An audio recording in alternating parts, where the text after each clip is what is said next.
So hello everyone, कैसे हो मेरे क्लास 12th के बच्चों। उम्मीद करता हूँ सब अच्छे होंगे और सब बड़े ही जबरदस्त तरीके के साथ अज्जू सर के साथ, प्रदीप सर के साथ, राहुल सर के साथ, अभिषेक सर के साथ, हमारी पूरी टीम के साथ आप पढ़ाई कर रहे होंगे।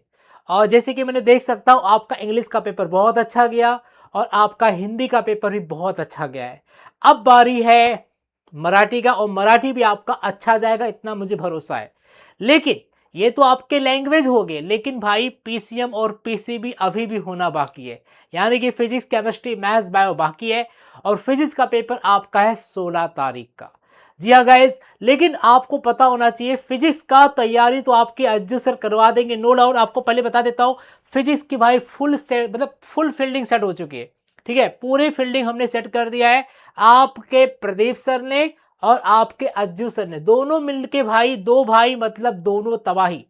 तो दोनों भाई उतर रहे हैं कल से। कल मैं उतर रहा हूं, कल ठीक आप देखोगे तो कल मैं उतर रहा हूं रणभूमि में, ठीक है, महायुद्ध के।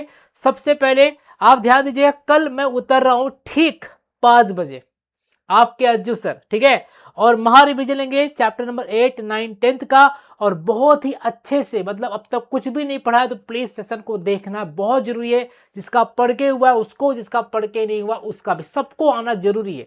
कौन कौन आ रहा है प्लीज कमेंट करना, क्योंकि मैं चाहता हूं मेरी जीडी आर्मी वहां पर रहना चाहिए। क्योंकि भाई बोलते ना वर्चस्व की लड़ाई है, क्योंकि आप कभी नहीं चाहूंगा कि जीडी आर्मी का भाई सर डाउन हो जाए। हमेशा टॉप पे रहा है तो टॉप पे रहना चाहिए, सबको सपोर्ट करने का आना है और सबको पढ़ने में आना है, ठीक है। और दूसरा चीज, कल उसके बाद 13 तारीख को बेटा आपको पता होना चाहिए, 13 तारीख को मॉर्निंग में प्रदीप सर उतर रहे हैं। आप देख सकते हो प्रदीप सर लेके उतर रहे हैं यहाँ पर चैप्टर नंबर 1, 2, 3 एंड 7, ठीक है। ये 13 तारीख को अर्ली मॉर्निंग, सवेरे सवेरे 8 बजे। उसके बाद 13 तारीख को ही आपके अज्जू सर भी उतर रहे हैं, ठीक है, चैप्टर नंबर 11, 12 एंड 13 को लेके।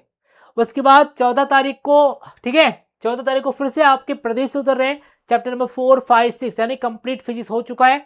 उसके बाद आपके अज्जू सर कंप्लीट फिजिक्स 2 यानी कि 14, 15, 16 के साथ खत्म कर देंगे। अब बारी 15 तारीख। 15 तारीख को आपके अज्जू सर लेंगे इस चैनल पे महा रिवीजन, यानी कि भाई बोलते ना महा रिवीजन का मैराथन, सबसे तगड़ा वाला, ठीक है, जो आपके अज्जू सर लेने वाले हैं। Pradeep sir due to some reason नहीं ले रहे हैं, क्योंकि उनका क्लास 10 और इंजीनियरिंग में बहुत ज्यादा शेड्यूल है और ऑफलाइन का कुछ उनका फंक्शन आ रहा है, जिसकी वजह से काफी बिजी है। और दूसरा चीज, प्रदीप सर ने सामने से भी आपके अज्जू सर को ये बोला है कि सर आप लोग, क्योंकि वो चाहते हैं कि आपके छोटे, मतलब उनके उनके छोटे भाई का ये जो है ना 139, 150 हो जाए।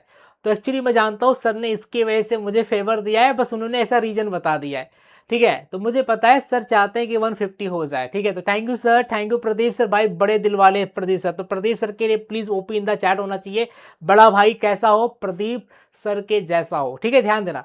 तो प्रदीप सर ने बोला है कि सर आपको ही मैराथन लेना है पूरा कंप्लीट, जो सबसे तगड़ा वाला रहेगा। तो 15 तारीख को आपके अज्जू सर उतर रहे हैं, कंप्लीट फिजिक्स का महा रिवीजन का मैराथन होगा, ठीक है, मतलब कंप्लीट महायुद्ध होने वाला है, ठीक है।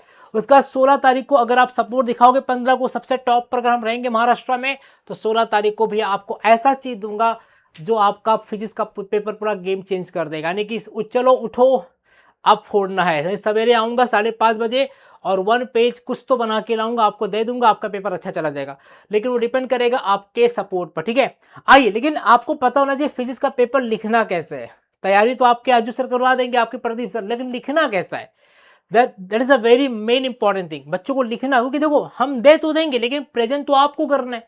तो आप कितना अच्छा प्रेजेंट करोगे उतना अच्छे आप नंबर स्कोर कर सकते हो। देखो क्या सब कुछ पढ़ना नहीं होता है, पढ़ने के बाद उसको रिप्रेजेंट करना भी सबसे मेन चीज होता है। अगर आप रिप्रेजेंट नहीं कर पाओगे तो भाई सब बेकार हो जाएगा।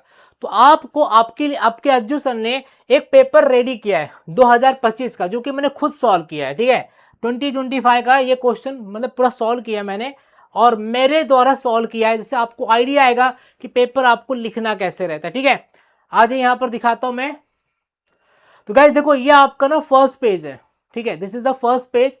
तो फर्स्ट पेज में सबको पता रहेगा, आपको यहाँ पर अपना बेसिक इन्फॉर्मेशन फिल करना रहेगा, ठीक है। You have to fill your basic information, जैसे कि आपका सेंटर नंबर जो आपके हॉल टिकट में रहेगा उसको फिल कर देना है टीचर से पूछ के आपका। उसके बाद यहाँ पर रोल नंबर रहेगा, सीट नंबर, उसको फिल कर देना है। उसके बाद उसका वर्डिंग में भी लिख देना है। उसके बाद आपका जो खुद का सिग्नेचर जिसको आप हमेशा यूज करते हो वही साइन यहाँ पर करना है। मतलब रेंडमली मत मारना, ऐसा सिग्नेचर करना जो आप खुद से कर सकते हो, ठीक है, ये करना। उसके बाद ये आपका इन्फॉर्मेशन फिल हो चुका है। यहाँ पर आ जाना फिजिक्स का पेपर, तो फिजिक्स का पेपर डाल देना। फिजिक्स के पेपर में टाइप 1 टाइप 2 मत डालना, इसको डैश कर देना। 16 तारीख को पेपर है तो उसका डेट डाल देना। पेपर इंग्लिश में है तो यस इंग्लिश में पेपर रहेगा, हिंदी में मराठी में नहीं रहेगा, इंग्लिश में रहेगा, इंग्लिश लैंग्वेज, तो यहाँ पर डाल देना लैंग्वेज में इंग्लिश। उसके बाद बाकी आपको कुछ नहीं करना, बाकी सब टीचर करेगा। और यहाँ पर आपको बारकोड लगाना है, यहाँ पर बारकोड लगाना है, ठीक है, तो वो आपका टीचर कर देगा, ठीक है। टीचर से कंसल्ट कर लेना, जो सुपरवाइजर करेगा वो आपको बता देगा कैसे करना है, ठीक है।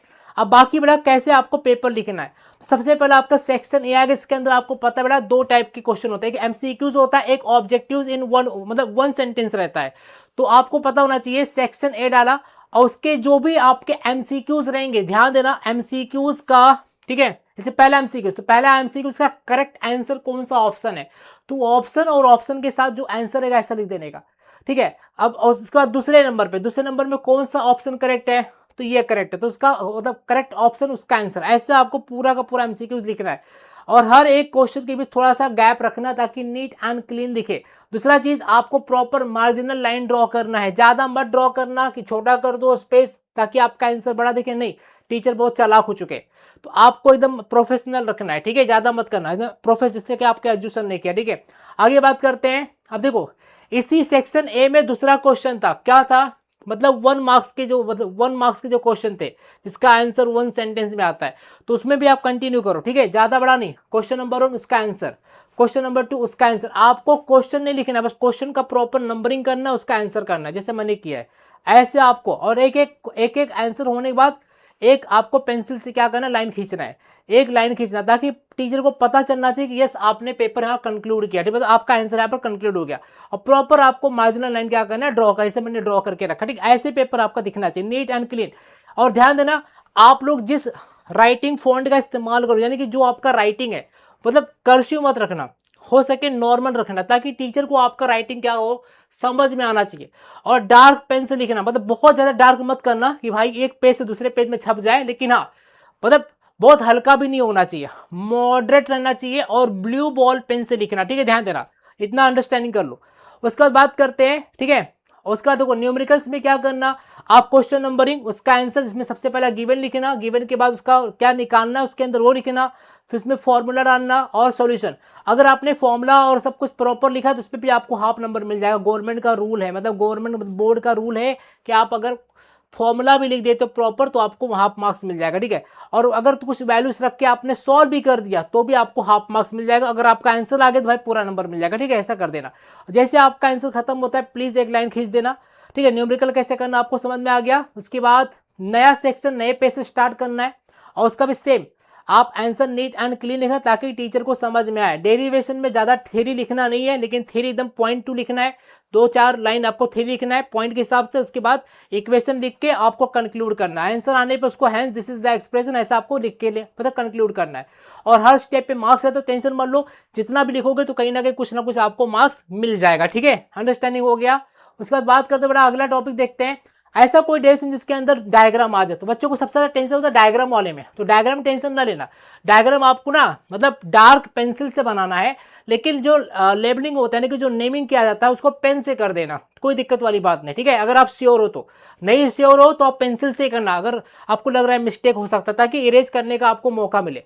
पेन से लिखने से क्या होता है फिर इरेज नहीं कर पाओगे, फिर उसमें गड़बड़ कर दोगे, ठीक है। तो इसलिए बोलूंगा डार्क पेंसिल का इस्तेमाल कर डायग्राम बनाना और अच्छे से लेबलिंग करना, ठीक है, अंडरस्टैंडिंग हो गया। और हर एक सेक्शन नए स्टेटमेंट मतलब नए पेज से करना और लास्ट में आंसर लाने पे क्या करने का, आंसर जैसे आपका देखो एक पेज का अगर कोई आंसर एक सेक्शन का कोई लास्ट क्वेश्चन कर रहे हो, अगर आप दूसरे पेज पे इतने में खत्म हो गया, इतना स्पेस बच रहा है, तो आपको नया सेक्शन नए पेज से स्टार्ट करना है, इधर से स्टार्ट नहीं करना है। देखो नया सेक्शन में नए पेज से स्टार्ट किया और डायग्राम बनाओगे नीट एंड क्लीन बनाओगे, उसको अच्छे से बॉक्स में रख के उसका नाम उसका अच्छे से थोड़ा क्या बोलते हैं डेरिवेशन के लिए थोड़ा सा थ्योरी लिख देना। उसके बाद इक्वेशन प्रॉपर लिखते हुए अच्छे से कंक्लूड कर देना, आपको आंसर आते ही दिस इज द एक्सप्रेशन, ठीक है। और हर स्टेप पे आपको आंसर है। सेक्शन डी भी प्रॉपर कर लेना, हर एक पेज पे होना चाहिए, ऐसे ही आपका होना चाहिए। देखो मैंने हर जगह पे कैसा प्रॉपर मार्जिनल लाइन ड्रॉ किया है। This is the systematic presentation guys, ठीक है, this is the systematic present, इसी के हिसाब से आपको पेपर लिखना है। और रफ के लिए जो आपका बोर्ड का पेपर होता है उसका लास्ट पेज यूज करने का, उस पर लिख देना रफ, उसी पे रफ करने का। लॉक का यूज रफ पे करने का, नॉर्मल आपको लॉक दिखाने की जरूरत नहीं होता। ठीक है, तो इस तरह से आप पेपर लिखो, नीट एंड क्लीन लिखो, अच्छे सिस्टमैटिक लिखो। कहीं गलती हो जाए तो प्लीज, अगर कोई गलती हो जाए लिखते लिखते तो भी मैं बता देता हूं, अगर कोई मिस्टेक हो जाता है किसी बच्चे से तो मिस्टेक को कैसे मतलब उसको करना है बता देता हूं। सपोज हजूम करो, यहां पर मैंने समझाया है कहीं पर, सपोज किसी बच्चे से कुछ मिस्टेक होता है, यस, यहां पर लिखना था SHM लेकिन मैं लिखा था HSM, तो मिस्टेक हो गया।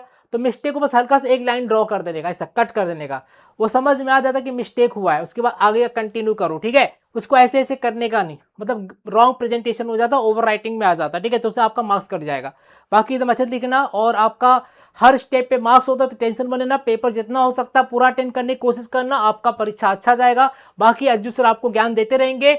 कल आ जाना, ठीक कितने बजे आ जाना भाई बताओ? कल ठीक आप आ जाना, कहां पर बताओ? कल ठीक अज्जू सर के इस YouTube चैनल पे आ जाना, यहीं पर होने वाला है लगातार 3 दिन का भाई सबसे तगड़ा, 3 नहीं 4-5 दिन बोल सकते हो, मतलब 12, 13, 14, 15 और 16 तारीख के सवेरे, मतलब इस चैनल को पकड़ लो, साथ में प्रदीप सर के इस चैनल को पकड़ लो, फिजिक्स की नैया पार हो जाएगी। तो कौन कौन आ रहा है प्लीज कमेंट करना, और कैसा लगा प्रेजेंटेशन जो अज्जू सर ने लिखा था, वैसा पेपर कौन लिखेगा वो भी कमेंट कर भाई, कमेंट करेगा, क्योंकि आपको पता है प्रेजेंटेशन से वैल्यू बढ़ता है। ठीक है, तो प्लीज थोड़ा सा अच्छे से प्रेजेंट करना, ताकि आपके अच्छे नंबर आने के फुल चांस है। अगर आपका प्रेजेंटेशन अच्छा है तो जो भी आपका मार्क्स उसमें 5 या 7, 8 नंबर एक्स्ट्रा आ सकता है। तो प्रेजेंटेशन बहुत नीट एंड क्लीन होना चाहिए। ठीक है, थैंक यू सो मच। और कैसा लगा आपको ये सेशन प्लीज कमेंट करना, और मैराथन में कौन आ रहा है इस चैनल पे, उस चैनल पे प्लीज कमेंट करना। I am so excited, please share करो। I want to break the record, अपना खुद का रिकॉर्ड मुझे ब्रेक करना है। पिछले साल मैंने कुछ तकरीबन 3,500 बच्चों को एट अ टाइम पढ़ाया था। ठीक है, लाइव। इस बार मुझे 5 के ऊपर जाना है। ठीक है, 4 साल पहले कोरोना के समय मैंने 8,000 बच्चों को एट अ टाइम पढ़ाया था, बट कोरोना का टाइम तो बच्चे फ्री थे, पर स्टिल मुझे अपना रिकॉर्ड तोड़ के 5,000 प्लस करना है कम से कम। तो कौन कौन आ रहा है प्लीज कमेंट करो, सब दोस्तों को शेयर कर लो, अज्जू से उतर रहे कल रिकॉर्ड बनाना है। Thank you so much, love you all, Radhe Radhe, जय महाराष्ट्र।